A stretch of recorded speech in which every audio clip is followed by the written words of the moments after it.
Taranath మురాలా YouTube ఛానల్కి మరోసారి స్వాగతం. ఈరోజు కొన్ని పత్రికలలో గౌరవ భారత రాష్ట్రపతి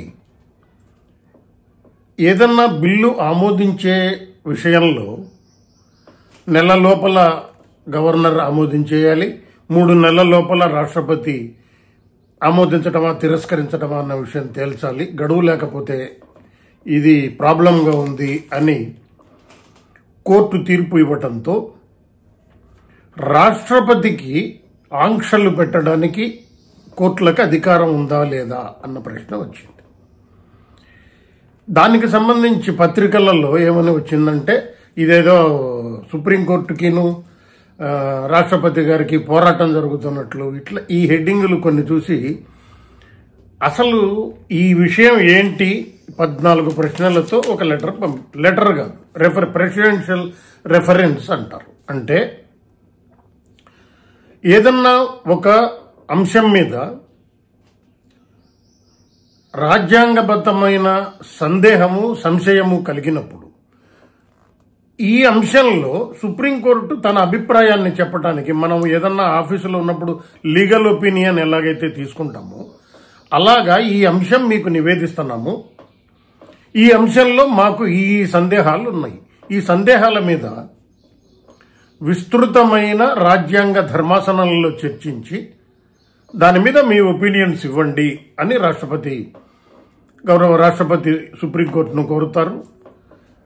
5 సభ్యుల 5 న్యాయమూర్తులుండే రాజ్యాంగ ధర్మాసనానికి రెఫర్ చేస్తారు. మినిమం 5 ఉండాలి, 7 9 మంది అనేది సుప్రీంకోర్టు చీఫ్ జస్టిస్ గారి ఇష్టం. ఇందులో ఏంటి విషయం, ఎందుకు తగాదా వచ్చింది అని అనేది మనం గమనించుకోవాలి. తమిళనాడుకు సంబంధించిన కొన్ని బిల్లులు అసెంబ్లీలో పాస్ అయినవి. అసెంబ్లీలో పాస్ అయిన బిల్లుల్ని గవర్నర్ ఆమోదం కోసం పంపించారు. గవర్నరు నెల 2 నెలలు కాదు సంవత్సరాలుగా వాటిని ఆమోదించటం లేదు, బిల్లు అప్రూవల్ అయి రావటం లేదు, పోనీ రిజెక్టెడ్ అన్నా రాయటం లేదు. భారత రాజ్యాంగం ఏం చెప్తుంది, ఒక బిల్లు అసెంబ్లీలో పాస్ అయి గవర్నర్ గారి దగ్గరికి వెళ్ళినప్పుడు లేదా పార్లమెంటులో పాస్ అయి భారత రాష్ట్రపతి గారి దగ్గరికి వెళ్ళినప్పుడు ఆ బిల్లుని ఆమోదించవచ్చు లేదా అమెండ్మెంట్లు ఇది ప్రాబ్లం ఉన్నట్లు అనిపిస్తుంది నాకు అని మళ్ళీ తిరిగి పంపి ఈ అంశాలని తిరిగి పునః పరిశీలించండి అని చెప్పచ్చు. లేదా గవర్నర్ అయితే రాష్ట్రపతి కన్సిడరేషన్కి రాష్ట్రపతి ఆమోదం కోసం పంపించవచ్చు. ఆ బిల్లుని రాష్ట్రపతి గారు న్యాయ సలహా తీసుకునో లేకపోతే సుప్రీంకోర్టు సలహా తీసుకునో ఆమోదించాలా ఆమోదించక్కర్లేదా అన్న సలహా రాష్ట్రపతి గారి దగ్గర నుంచి మళ్ళీ గవర్నర్ దగ్గరికి వస్తాయి. ఇది రాజ్యాంగంలో రాస్తుంది. గవర్నర్ గారు ఏమీ ఆమోదించకుండా దాంట్లో ఏమనుంది, యాజ్ ఎర్లీ యాజ్ పాసిబుల్ అని ఉంది రాజ్యాంగంలో. ఆర్టికల్ 200 కింద 201 కింద గవర్నర్లకి రాష్ట్రపతికి రాజ్యాంగబద్ధమైన పదవిలో ఉన్నారు కాబట్టి వాళ్ళని కోర్టు పరిధిలోకి కూడా రారు, వాళ్ళని విచారించడానికి లేదు ఆ పోస్టులో ఉన్నప్పుడు అని కూడా భారత రాజ్యాంగంలో ఉంది. అయితే ఎక్కడ ఎన్ని రోజులకి ఆమోదించాలి ఎన్ని రోజులకి చేయాలి అన్న కాల పరిమితిని పెట్టాల. ఇప్పుడు కొత్తగా ఏం ప్రాబ్లం వస్తుంది, గవర్నమెంట్ ఒక 4 ఏళ్ళు 5 ఏళ్ళు అధికారంలో ఉన్నప్పుడు 5 ఏళ్ళు ఒక బిల్లు గవర్నర్కి పంపిస్తే 3 ఏళ్ళలో 4 ఏళ్ళు ఆయన ఆమోదించకుండా ఉంటే నేను చేసిన ప్రామిస్ ప్రజలకి ఇంప్లిమెంట్ చేయాల్సిన ప్రామిసో లేకపోతే వాళ్ళు బిల్లు అమలు కాకుండా పోతే వీళ్ళేం చేయలేదు అన్న అపప్రద వస్తుంది కదా. ప్రజలు ఎన్నుకున్న అసెంబ్లీ పంపిన దాన్ని ప్రజలకి ఏమాత్రం సంబంధం లేని కేంద్ర ప్రభుత్వంతో అపాయింట్ కాబడిన వ్యక్తులు ఎలా నిర్ణయిస్తారు, లేదు నీకు ఇష్టం లేదో లేకపోతే నీకు కొన్ని సందేహాలు ఉన్నాయి తిరిగి అసెంబ్లీకి పంపించాలా, పంపించకుండా ఉంటే ఎట్లా, ఇది ఒక ప్రశ్న. ఇప్పుడు గౌరవ రాష్ట్రపతి గారు సుప్రీంకోర్టుకు అడిగిన కొన్ని మౌలికమైన ప్రశ్నలు చూద్దాం. ఏంటంటే ఆర్టికల్ భారత రాజ్యాంగంలోని ఆర్టికల్స్ నెంబర్లో అంటే సాధారణమైన భాషలకు జనాలకు అర్థమయ్యేలాగా చూసుకుంటే ఒక బిల్లు గవర్నర్ ఆమోదం కోసం అసెంబ్లీలో పాస్ చేసి పంపించారు. తర్వాత గవర్నర్ ఏం చేయాలి? రాజ్యాంగ పరంగా ఏం చేయాలి గవర్నరు? మంత్రిమండలి సలహా ప్రకారమే రాష్ట్రపతి కానీ గవర్నర్ కానీ నడుచుకోవాలి అని రూల్ ఉన్నప్పుడు మంత్రిమండలి సలహాని కంపల్సరీగా పాటించాలా, లేకపోతే నా విచక్షణాధికారం నేను నిర్ణయం తీసుకోవాలా అని అనొచ్చా, లేకపోతే వేరే వేరే రకాలైన ఆప్షన్స్లను ఆయనకు పరిశీలించే అధికారం గవర్నర్కో రాష్ట్రపతికో ఉంటుందా? రాజ్యాంగపరమైన డిస్క్రిషను అధికారము గవర్నర్కి ఉన్నప్పుడు ఆయన తీసుకునే నిర్ణయాలు మంత్రిమండలి సలహాని కాదని జరుగుతుంటే అది న్యాయబద్ధమేనా? గవర్నర్ విధులు కానీ రాష్ట్రపతి గారి విధులు కానీ న్యాయ పరిధిలోకి రావు అని ఆర్టికల్ 361 భారత రాజ్యాంగంలో ఉంది. కాబట్టి ఆర్టికల్ 200 కింద ఆయన ఒక బిల్లుని ఆమోదించాలా, ఆమోదించక్కర్లేదా, ఎంతకాలం ఆమోదించాలి అన్నది న్యాయస్థానాలు ఎట్లా నిర్ణయిస్తాయి? అసలు గవర్నరే లేకపోతే రాష్ట్రపతి న్యాయ పరిధిలోకి రారు కదా, వాళ్ళ మీద విచారించే హక్కు లేదు కదా మీకు. అటువంటప్పుడు మీరు ఇది ఎలా చెప్తారు? ఒకవేళ అట్లా మీరు కాలపరిమితి నిర్ణయిస్తే గవర్నర్కి ఉన్న విచక్షణాధికారాన్ని, గవర్నర్కి ఉన్న హక్కులని కాలదోయటం కాదా మీరు? ఎందుకనంటే రాష్ట్రపతి కానీ గవర్నర్లను కానీ మీరు న్యాయ పరిధిలో లేరు అని రాజ్యాంగంలో క్లియర్గా ఉన్నప్పుడు న్యాయ పరిధిలో నువ్వు పలానా తేదీలోకి సంతకం పెట్టాను నువ్వు ఎట్లా చెప్తావు? అది కాన్స్టిట్యూషన్ కాదని చేసినట్లే కదా. అసలు ఆర్టికల్ 201 ప్రకారం రాష్ట్రపతికి ఏమేమి అధికారాలు ఉన్నాయి?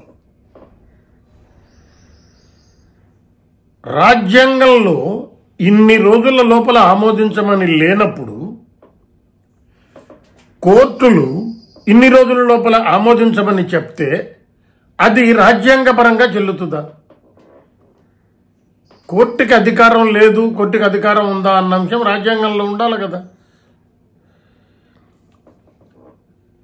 రాష్ట్రపతికి ఏదన్నా డౌట్ వచ్చినప్పుడు ఆర్టికల్ 143 కింద ప్రెసిడెన్షియల్ రెఫరెన్స్ ఇస్తారు. అంటే ఈ విషయంలో మీరు చెయ్యండి అని చెప్తారు. అప్పుడు మీరు ఒక సలహా ఇస్తున్నారు, ఆ సలహా మళ్ళీ రాష్ట్రపతికో గవర్నర్కో పంపిస్తారు, అది చేస్తారు. అదే రకంగా గవర్నరు ఆయనకేదో సందేహం వచ్చింది, రాష్ట్రపతికి పంపించారు. రాష్ట్రపతి కోర్టులను అడుగుతున్నప్పుడు ఏమని మాకు రాజ్యాంగపరంగా సలహా ఇవ్వమని చెప్తున్నప్పుడు గవర్నర్ రాష్ట్రపతి సలహా కోరటం తప్పెట్లవుతుంది?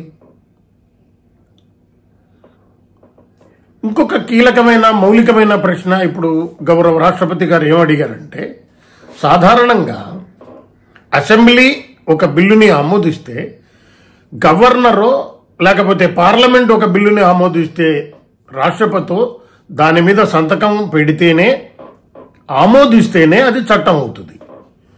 చట్టం అయినప్పుడు గజెట్లో నోటిఫికేషన్ వచ్చినప్పుడు ఆ చట్టము రాజ్యాంగపరంగా కరెక్ట్గా ఉందా లేదా అన్న చూసే బాధ్యత కోర్టుది. అటువంటప్పుడు అసలు బిల్లు కాల, గవర్నరో ఎవరో సంతకం పెట్టాల తమిళనాడులో.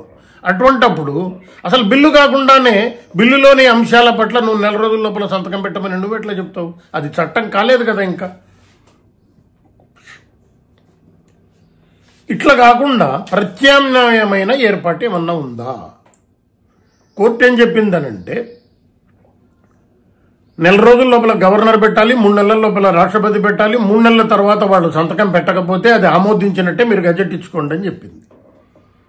ఈ రకమైన ఏర్పాటు కోర్టు చేయటం అది ఎలా కరెక్ట్ అవుతుంది? గవర్నరో రాష్ట్రపతి ఒక బిల్లు మీద సంతకం పెట్టకుండా అది చట్టం అయిపోతుంది అని భారత రాజ్యాంగంలో ఎక్కడన్నా ఉందా? ఆ అధికారం కోర్టుకుందా? సాధారణంగా రాజ్యాంగపరమైన అంశాలను డిసైడ్ చేసేటప్పుడు 5 సభ్యుల రాజ్యాంగ ధర్మాసనాలు అవి విచారిస్తాయి. మొన్న 3 నెలలు నెల రోజులు గవర్నర్కి ఇచ్చిన తీర్పు 2 సభ్యుల ధర్మాసనం ఇచ్చింది. అది రాజ్యాంగ ధర్మాసనం కాదు కదా. 5 సభ్యుల ధర్మాసనాన్ని ప్రత్యేకంగా ఈ అంశాన్ని విచారించడానికి వేయకుండా 2 జడ్జిల బెంచి రాష్ట్రపతికి గవర్నర్కి ఆదేశం ఇవ్వటం కరెక్టేనా?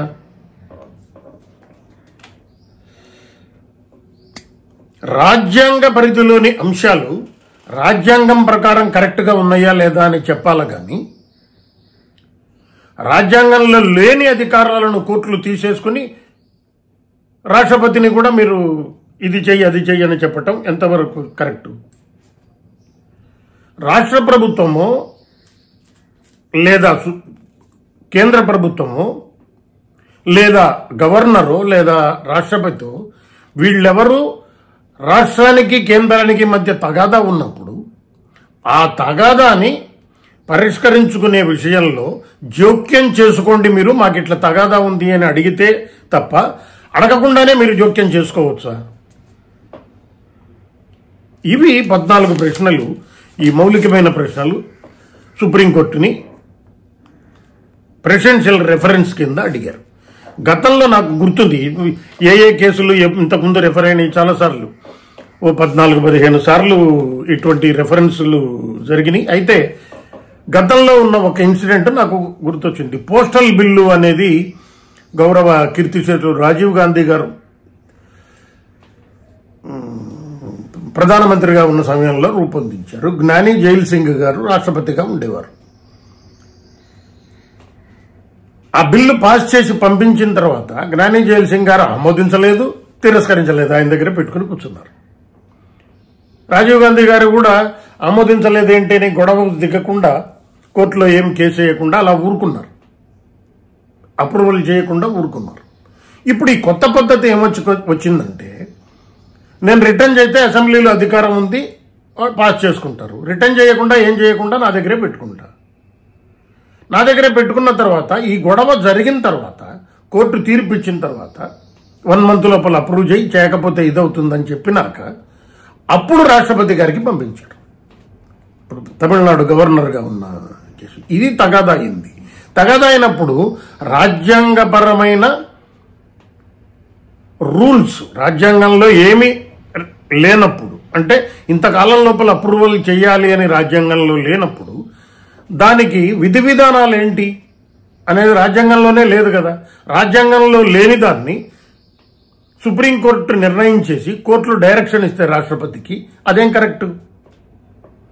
పోనీ అది కరెక్ట్ కాదనుకుందాం, 4 ఏళ్ళలో 3 ఏళ్ళలో బిల్లుని మనకి రూమ్లో తాళం వేసుకుని కూర్చుంటే ఎట్లా? అది కూడా కరెక్ట్ కాదు కదా. ప్రజాస్వామ్యయుతంగా ఎన్నికైన ప్రభుత్వాలు ఆ బిల్లుని ఎన్నికైన ప్రభుత్వం చేసుకున్నప్పుడు వాళ్ళకి చట్టం చేసే అధికారం ఉంది, చేస్తున్నారు. నువ్వు రిజెక్ట్ అన్నా చేయి, లేకపోతే ఏదన్నా కామెంట్లు పంపించి దీన్ని ఈ కరెక్షన్స్ చేయండి అని చెప్పు. మళ్ళీ అసెంబ్లీ దాన్ని ఆమోదించదో లేదో తేలుతుంది. మరి ఇది అది కానప్పుడు రాజ్యాంగపరంగా దీన్ని పరిష్కారం ఎట్లా అన్న రెఫరెన్స్ చేశారు. ఈ రెఫరెన్స్కి సుప్రీంకోర్టు ఇప్పటికే ఒక రాజ్యాంగ ధర్మాసనాన్ని ఏర్పాటు చేయాలని నిర్ణయించింది. అందులో 5 ఉంటారా, 7 ఉంటారా, 9 మంది ఉంటారా అనేది సుప్రీంకోర్టు ఏం నిర్ణయిస్తుందో చూడాలి. ధన్యవాదాలు.